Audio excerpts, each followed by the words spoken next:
So welcome to the 12th class RCA school. हमने chapter number second start कर रखा है फिजिक्स में।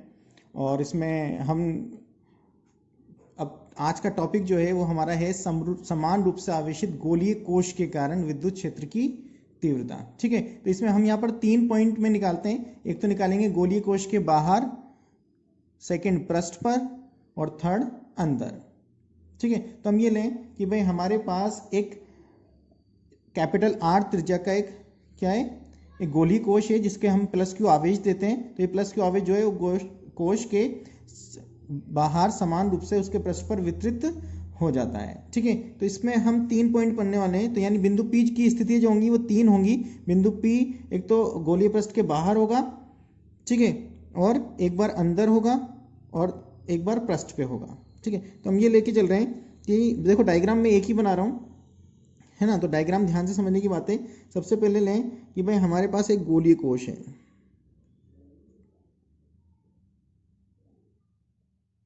एक गोलीय कोश है जिसकी त्रिज्या मैंने कितनी ले ली, कैपिटल आर। इसका केंद्र ओ है, इस पर धनावेश है।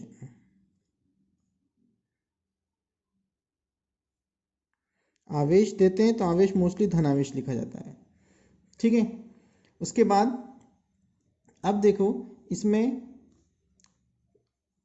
अब बिंदु P की स्थिति लेनी है। तो अगर मैं लिखूं फर्स्ट पॉइंट हमारा कि जो P जो होगा बिंदु P वो कहाँ हो, बाहर।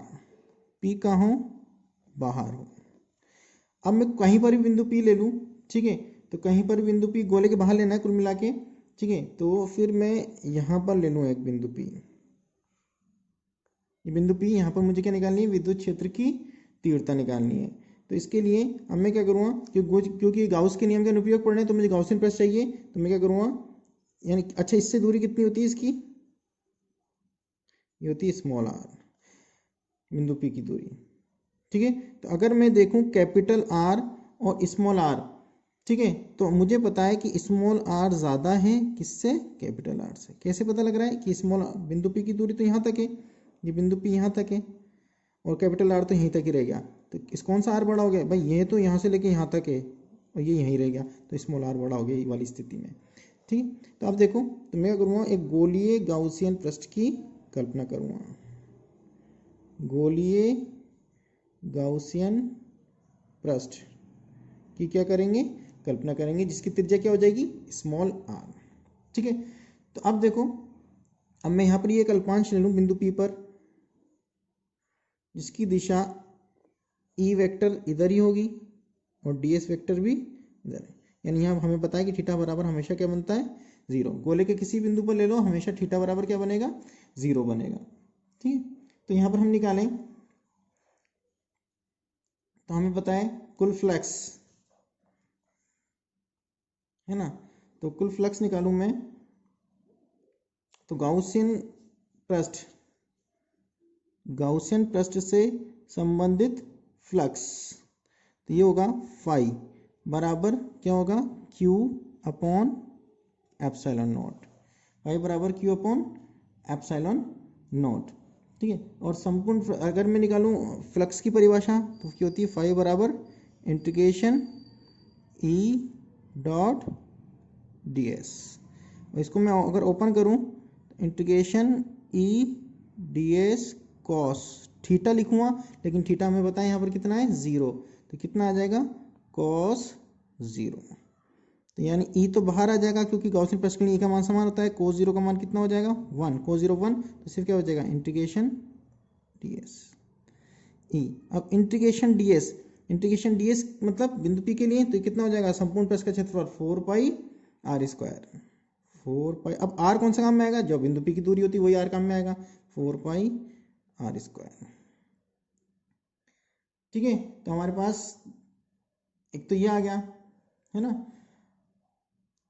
तो हमारे पास ये इक्वेशन नंबर 1 आ गई, हमारे पास इक्वेशन नंबर 2 आ गई। तो हम क्या कर देंगे, इक्वेशन 1 और इक्वेशन 2 की तुलना कर देंगे। क्या कर देंगे, इक्वेशन 1 यानी समीकरण 1 व 2 की तुलना, यानी एक तरफ तो लिखा हुआ E 4 पाई r स्क्वायर और एक तरफ लिखा हुआ है Q अपॉन एप्सिलॉन नॉट। मान किसका निकालना है, ई का। तो देखो मैं ऐसे लिख रहा हूँ 1 ये 4 पाई भी इधर आ जाएगा, तो 4 पाई एप्सिलॉन नॉट, तो इसको साथ और क्यू अपॉन आर स्क्वायर इसके साथ, ठीक है। या चाहूँ तो मैं इसको क्या लिख सकता हूँ, 1/4 के क्यू अपॉन आर स्क्वायर, तो वही फॉर्मूला आता है, ठीक है। अगर मैं इसको सदिश रूप में लिखूँ, अगर मान लो सदिश रूप में लिखूँ तो ई वेक्टर, यहाँ सिर्फ क्या आ जाएगा, आर कैप आ जाएगा। तो ये हो गया गोले के बाहर, क्या हो गया, गोले के बाहर विद्युत क्षेत्र की तीव्रता का फॉर्मूला कितना आता है, ई बराबर k q upon r square. Second निकालूँ अगर मैं, तो सेकंड अगर मैं निकालूँगा तो वो आएगा जब पी कहाँ हो, पृष्ठ पर, पी कहाँ हो, पृष्ठ पर। वापस मैं डायग्राम पे आऊँ, तो डायग्राम अगर देखें तो पी पृष्ठ, पृष्ठ क्या है, ये पृष्ठ यहाँ, यानी बिंदु पी अब यहीं आ जाए, तो यही दूरी आर हो गई और बिंदु पी की दूरी क्या हो गई, स्मॉल आर। तो यहाँ पर क्या हो जाता है, दोनों आर क्या हो जाएंगे, बराबर, स्मॉल आर बराबर कैपिटल आर। तो सिर्फ फॉर्मूले में क्या चेंज आएगा, तो मैं यहाँ लिख रहा हूँ ई, ये तो क्या है आउटसाइड, ये क्या हो जाएगी, ई सरफेस पृष्ठ पे, तो क्या आ जाएगा, के क्यू अपॉन, इस आर की जगह क्या आ जाएगा, आर बराबर आर के क्यू अपॉन आर स्क्वायर। अगर मैं वेक्टर लिखूँगा तो क्या आ जाएगा, कैप आ जाएगा। ये बात हुई उसकी। अब मैं बात करूँ अगर थर्ड पॉइंट इसका, तो थर्ड पॉइंट क्या होगा, जब पी कहाँ हो, अंदर हो, पी अंदर हो। वापस डायग्राम पे जाऊँ, अब मुझे पी कहाँ लेना है, गोले के अंदर, गोलीय कोश के अंदर। मान लो मैं पी यहीं ले लेता, क्या ले लेता, यहीं। तो अब ये दूरी क्या कहलाती, बिंदु पी की दूरी। तो यहाँ पर मुझे क्या लेना पड़ता है, एक गाउसियन पृष्ठ, और ये बिंदु पी है, ये दूरी अब क्या कहलाएगी, आर। अब पहले तो ये देखना है कौन सा आर बड़ा है, तो कौन सा, अब कैपिटल आर बड़ा यानी स्मॉल आर अब क्या हो गया, छोटा हो गया अंदर आते ही, क्योंकि कैपिटल आर तो यहाँ तक होता, यहाँ तक कैपिटल आर कहाँ तक होता, यहाँ तक, लेकिन ये स्मॉल आर तो यहीं तक ही रह गया। तो फिर मैं क्या लिखूँगा कि स्मॉल आर अब छोटा हो गया किससे, कैपिटल आर से, कैपिटल आर से छोटा हो गया। अब देखिए कि हम जानते हैं वैसे कि अंदर जो है गोलीय कोश के अंदर विद्युत क्षेत्र की तीव्रता अंदर जीरो होती है।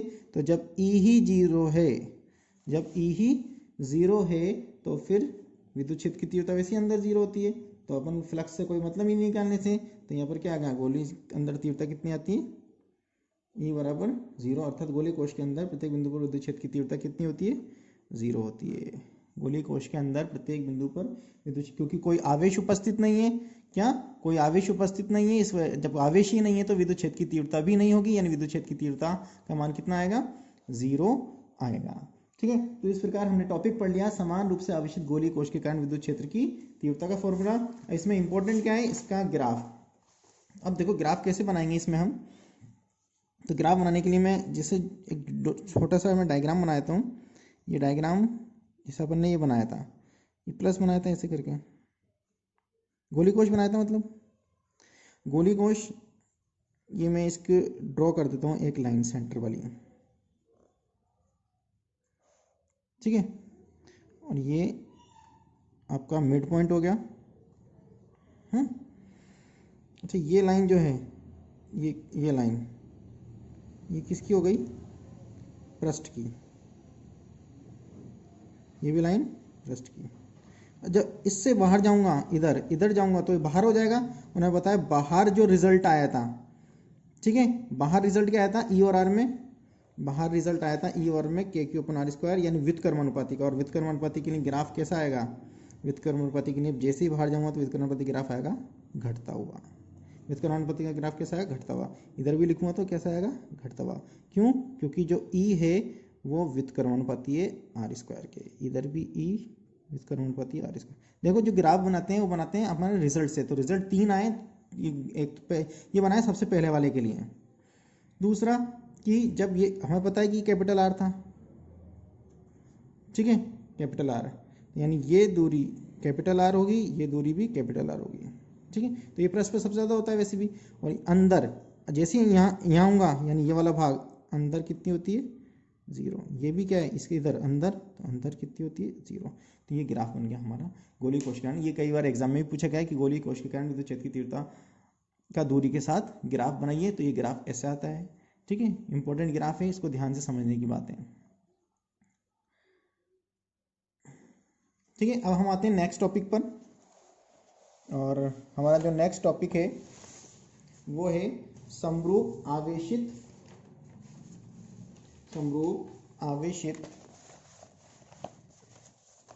टॉपिक लिख देता हूं, समरूप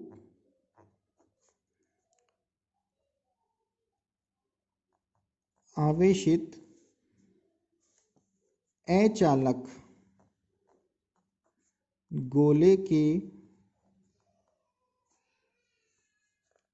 कारण, समरूप आवेशित अचालक गोले के कारण विद्युत क्षेत्र की तीव्रता,